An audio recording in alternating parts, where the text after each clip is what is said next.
On the 5th of March, Dare reconquered England, uniting the Isles beneath the White Rose once again. On the 30th of September 1079, the Fourth Crusade was successful, and the Christian Crusader Kingdom of Philistine was established over the Holy Land once again. This loss shook the Seljuks, and marked the very beginning of the cracks in their power and dominion over what effectively seemed like half the world. On the 14th of December, Imperator Berto di Piacenza declared the Empire of Milano in northern Italy. A small but wealthy realm, this was a surprise to be sure. This would not last, and would collapse mere days later. On the 26th of March, 1086, the Seljuks lost a major revolt, losing over half of their empire, including the Siberian wastes. Truly, they were still a major threat, however, this put their growing weakness on display for the entire world to witness. Hayek was released on the border with Romania Khan, Daylam on the southern shores of the Caspian Sea, and Maju Takanlar on the Arabian Peninsula, the Jafari high in the eastern Changtang Mountains, and Buzan in the region of Crimea. The Bumpalids also emerged from beneath the Chinese yoke, and the Milanese Empire was refounded. In 1087, the young King Gavril's teacher instilled the heretical teachings of the Bogomilist faith. By 1088, Hayek had consumed Daylam, Wallachia had grown into Buzan territory, and on the 27th of May, the Holy Land was totally in the hands of the Armenian Khan Empire. The Milanese Empire had also fell yet again. In 1089, the Hashashin were founded in response to this Massalian advance into the Muslim world. On the 6th of February, the Kastarine League fell under the sway of its most powerful member, Liatuva. Later, in 1091, Polska would take their place. On the 11th of May, 1093, the regency for King Gavril ended. Because of his Bogomilist faith, the government type was changed to one set out in the Bogomil teachings. Essentially feudal, it is still reliant upon oaths between vassal and liege, with elements of the faith inherent to the system's function. For example, King Gavril can hold cities, apothecaries, and castles directly and without penalty. On the 13th of April, 1094, Luminita, Gavril's half-sister, was imprisoned by him for trying to convert him back to the non-heretical orthodoxy, and also for conspiring against him during his regency. On the 2nd of October 1094, due to his many lustful escapades, King Gavril fathered a bastard son named Gavrilanon. A daughter was also born to him of a different woman on the same day named Gavrilana. For these and all his future illegitimate children, he would recognize them as his without directly legitimizing them. Months later, Gavrilana died a sickly infant. On the 6th of April 1096, a Han Chinese vassal who fled from the distant emperor's court declared a war against the tyranny of Basilius Zacharias the Apostle, occupying Nicomedia. In October, the Outer Balids took the southern island of Sardinia. On the 1st of June 1098, the Kingdom of Tübingen united the Germanic peoples around it to form the Kingdom of Deutschland. By December, King Gavril began to lust after immortality, and his old regent and teacher-turned-spymaster, Ben Claudiu the Whisperer, took the task upon himself to seek out the secret to eternal life. The world at the dawn of the year 1100 shows clear delineation of power. Dare controls the entirety of the British Isles, with the Septimanian Empire, lord of all France, barely held at bay by the Imperio Navarra to the south, which had begun to settle northern Africa. Central Europe saw the two major powers there, Tübingen and the Kastarine League, consolidate their power further, and form the rival kingdoms of Deutschland under King Landolt the Cruel, and Polska under King Vratislav the Handsome. Eastern Europe was still largely disorganized, repelling the Seljuks through their various defense leagues. Of course, there is Wallachia, a tributary under the Armenian Khan Empire, and their force of 35,000 men, not counting the army of Lucifer. To the east lay the Seljuk Empire, in decline and decidedly weakened. In fact, in January of 1100, the worst revolt yet would break out in their realm, spanning the entirety of their holdings. In Africa, the Oudagust Federation maintained power through force and mysticism, though they were unable to match the invading Navarra. The Catholics had taken care of most of their heresies, while the Orthodox world is comprised more of heresies than not. On the 20th of July, the Great Revolt would succeed, and the Seljuks would be left with scarce holdings. The most notable breakaways were the Amalids in Persia and the Ghaznavi in the north, ruled by a distant and as of recently unlanded Ghaznavid claimant. The former lords of the region have returned to challenge the Seljuks. King Gavril would give up his search for immortality after the death of his spy master. Later in the month, he contracted the lover's pox. In August, the Khazarites won religious supremacy over the Abadi, but this mattered to very few people outside of the region. In December, another Muslim holy order was founded, calling themselves the Hurriya, who fought with poisoned swords. In 1109, the Kingdom of Lombardia broke free from Septimania, taking several scattered provinces with them. On the 11th of December 1109, Pope Bonifacius VII declared the Fifth Crusade, aiming to establish the Christian kingdom of Wendland out of the Slavic pagan Polska. On the 14th of June 1110, King Gavril married Queen Egelrith of Wallachia, a clever 19-year-old girl from Dare. On the 3rd of January 1111, Deutschland conquered Kirk, and from then on they bordered Wallachia in the northwest. On the 26th of October, Prince Gavrilanon was murdered, and another son named Cyprian was born to King Gavril.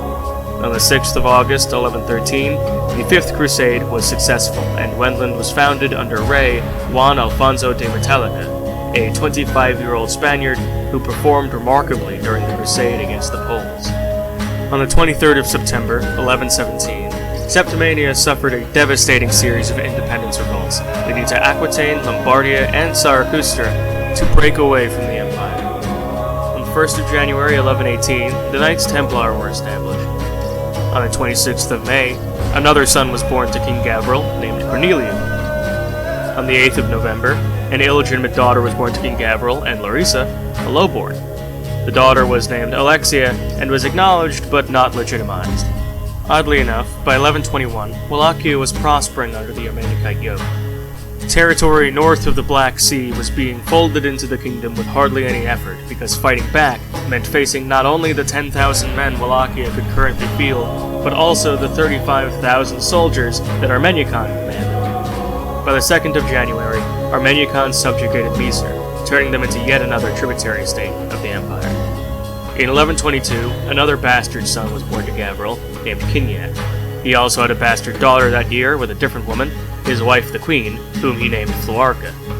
In 1123, a son was born to him and the queen, who he named Oswald. In 1125, another legitimate son was born named Rares. On the 7th of April 1127, King Gavril died of a snake bite to his upper thigh in bed at the age of 49.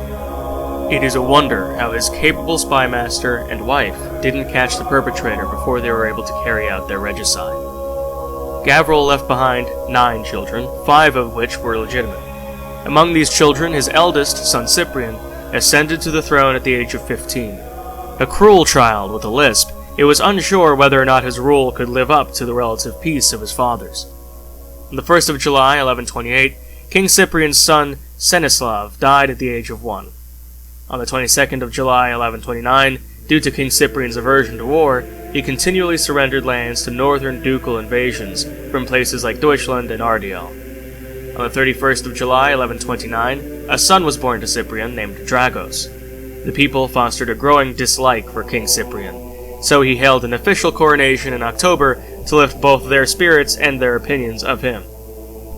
Some of his more vocal enemies spoke aloud at the event, King Cyprian exchanging blows with them. Their words cut him so deeply, however, that he decided to take the consolamentum the following day and become a perfecti. He would take the major Bogomilist rites and live a sinless life. He became a perfecti at the age of 17. King Cyprian would launch a series of religious reforms that would organize, formalize, and ultimately legitimize the Bogomilist faith. By 1133, Wallachia was in a period of peace. Polska was also on the decline, and the Istrad Klut broke away from Dare, taking the entirety of the Kingdom of England, though that was not their primary title. Hayek continued its rise in the Middle East, making no haste in its ascent. The rest of the Middle East consisted of a floundering Seljuk territory and the Western Protectorate. There was also the Urtican Shahum, which was made a tributary of Armeniacan and had major holdings in northwestern India, making Armeniacan wealthy beyond belief. Their system of tributary states around this period was unprecedented in its scope and its overall reach, with tribute coming in from the Adriatic Sea and the Punjab. King Cyprian's religiosity became a public affair meanwhile, and the people became endeared to his faithful dedication to the Lord. As such, they began to call him Cyprian the Blessed in 1134. Far to the north, Vepsanma was experiencing much successful conquest, having taken Pechora in 1135. With their leader, King K II at the helm, they focused then on expansion further into Europe.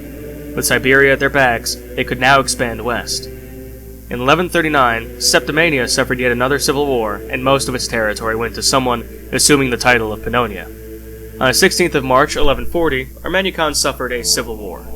As such, King Cyprian the Blessed made the decision to stop paying tribute to Armeniacan. The Armeniacide Empire was unable to respond, and so thus ended the 68 years spent under the Armeniacide yoke. The reigning Basilius also lost the civil war, leading to the revolt leader Chrysophios Trelos the Sea Devil taking the throne, and enacting reforms for the development of an imperial administration. On the 2nd of October, 1142, Prince Dragos died at the age of 13 under suspicious circumstances. In 1144, the formalization of the Bogomilist faith continued with a meeting of Perfecti leaders, who discussed steps that would need to be taken to ensure a transfer from a disorganized movement to one fully integrated with the rule of King Cyprian the Blessed. By the 21st of July, 1146, Armeniacan suffered many losses and several more civil wars. Namely, much of their Greek holdings seceded and became the Kingdom of Helados, which also inherited the holy cities.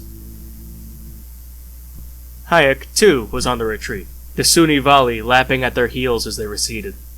On the 23rd of October, 1148, Pope Victor II declared the Sixth Crusade with Noriger as his target.